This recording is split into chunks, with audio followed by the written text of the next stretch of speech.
Those of you who run your own business knows what this means. You can earn a little more money for your family, you can provide more for your children, and then there's the pride that comes from creating something new and improving the lives of those around you. And that's the power of entrepreneurship. It's about self-determination, the opportunity to forge your own future. It's the belief that even if you don't have much, maybe just a kitchen or a sewing machine or a car, if you're willing to work hard, you can make your own way and improve your situation in life for the next generation. It's the spirit of youth. Talented and driven, daring young people like so many of you, ready to make your mark on the world. It's an investment in the future, because as we've seen in America, businesses that start small, even in a garage, can grow into some of the world's most successful companies and change the way we work and the way we live and connect with each other. That's the spirit of entrepreneurship, and that's what we're encouraging here today. Because Cuba's economic future, its ability to create more jobs and a growing middle class and meet the aspirations of the Cuban people, depends on growth in the private sector, as well as government action. And it's not easy. In the United States, we work to help entrepreneurs and small businesses get the resources they need, because it can be a struggle to get a new venture off the ground. Around the world, we help young people and entrepreneurs access training and skills to put their ideas into action. And here today, you're talking about the challenges you face as entrepreneurs in Cuba. Now, many of the changes that our two countries have already announced, including today, will help you to meet some of those challenges. More Americans coming to Cuba means more customers for your businesses. More Americans using the dollar will mean that they will spend more as well. There will be more channels for you to import supplies and equipment.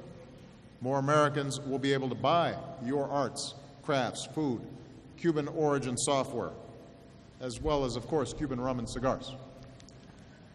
We also know that around the world, entrepreneurs flourish when there's an environment that encourages their success, when professionals like architects and engineers and lawyers are allowed to start their own businesses as well, when entrepreneurs can get loans from banks, capital to start and expand their businesses. And then we need wholesale markets where you can buy supplies, and when there's a single currency and a modern infrastructure so you can get your goods to market and import supplies.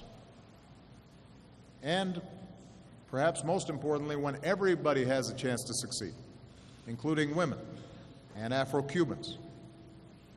These are all areas where the United States hopes to be a partner as Cuba moves forward. And I can tell you, one of the reasons I'm so confident in the potential of the Cuban people is because you have some important advantages. Your commitment to education and very high literacy rates, that gives you an enormous advantage in the 21st century. That's been an investment that has been made here in Cuba. Your ingenuity. Who else could keep Almendrones running all these years?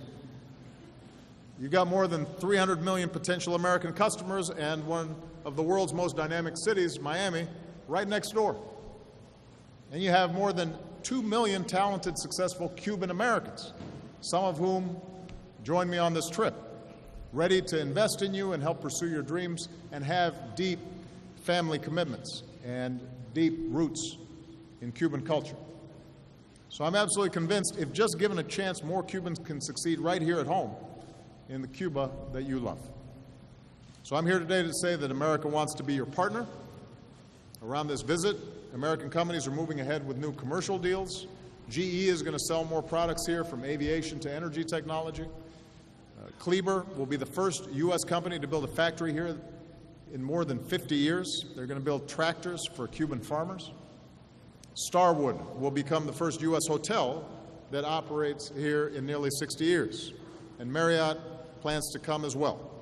And they'll help train Cubans in the hospitality industry.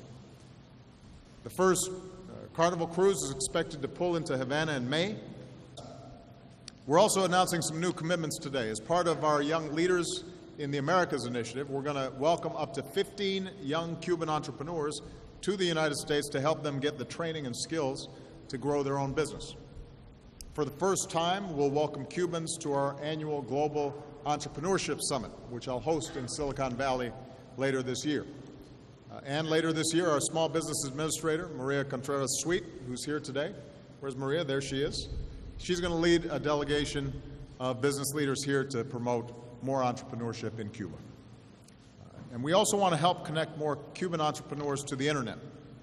Some are here today, including Yon Gutierrez, who designed Almesa, an app to connect Cubans to restaurants, and Infomed, connecting doctors and scientists. More Cubans are going online at Wi-Fi hotspots, but still very few Cubans have internet access. Although I just learned that my skit with Panfilo got 2 million hits here in Cuba, so that I think anybody with internet access paid attention here. So America wants to help you take off, and Verizon will help deliver direct landline phone connections between Cuba and the United States. Cisco has announced it will help Cuban students develop their IT skills. The American high-tech firm Stripe is partnering with Merchese, a startup circle here in Havana, to help Cubans start ventures and do business online. So the bottom line is this: we believe in the Cuban people. We believe in artists like Idiana Del Rey, who designs and illustrates her own goods.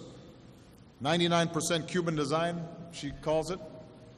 We believe in merchants like Sandra Lidisi Aldama, who says one of the most important things in the Cuban nature is perseverance, optimism, and our capacity to find a solution to any obstacle in the way.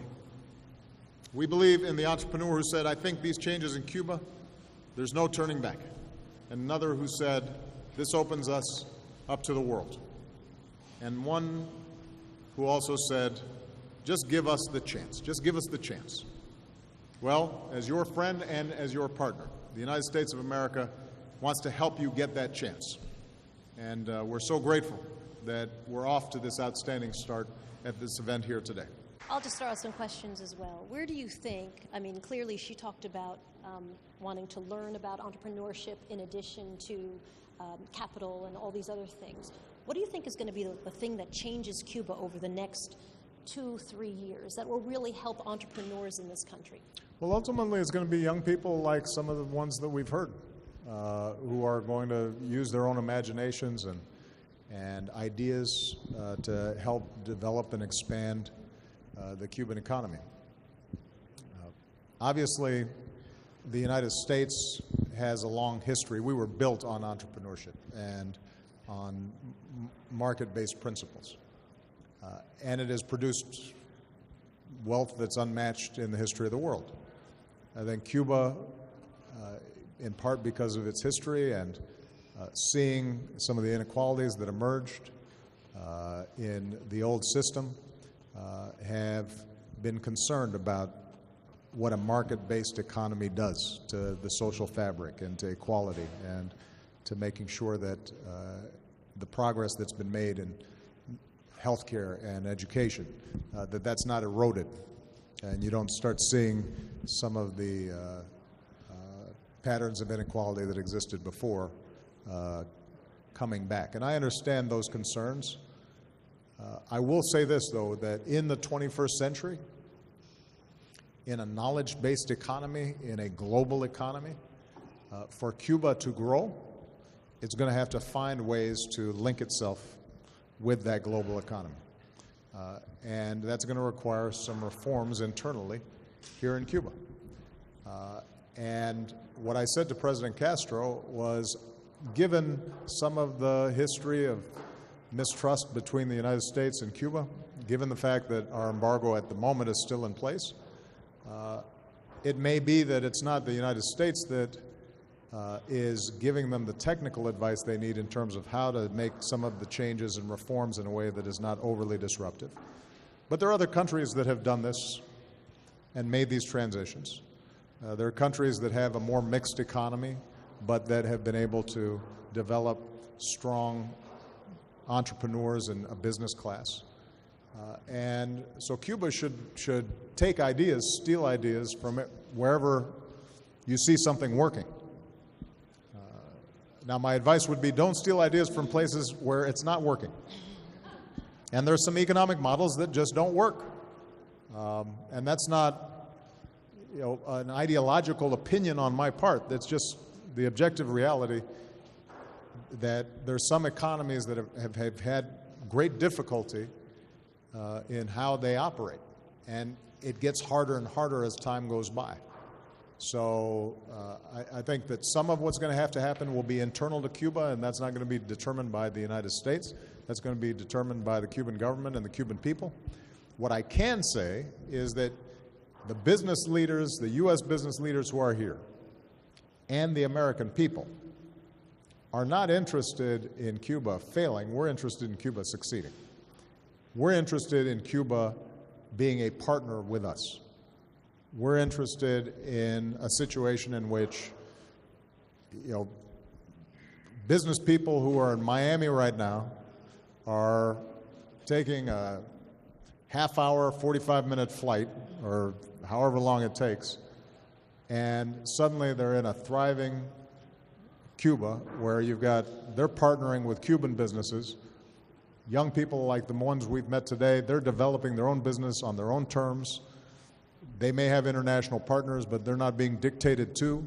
They're, in fact, the ones who are guiding their own models and their own prosperity.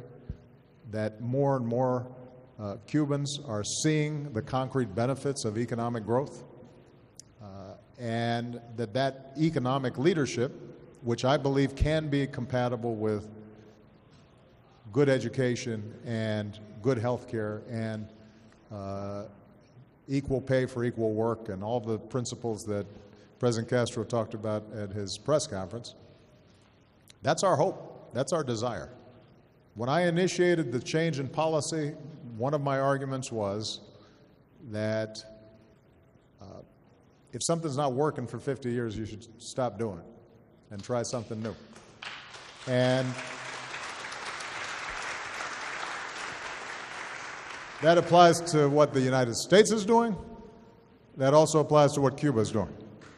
And so we both, I think, are at a time when we should be examining new ideas. But the one thing that this gathering and hopefully my visit should have communicated is the Cuban people have nothing to fear from the United States. And I've said to the American people, we have nothing to fear from Cuba. And if we can build that trust and let these young people develop their talents without fear, then I'm confident that the future of both countries and the cooperation between two countries is going to be very promising. So thank you very much, everybody. Thank you, Mr. President. Thank you.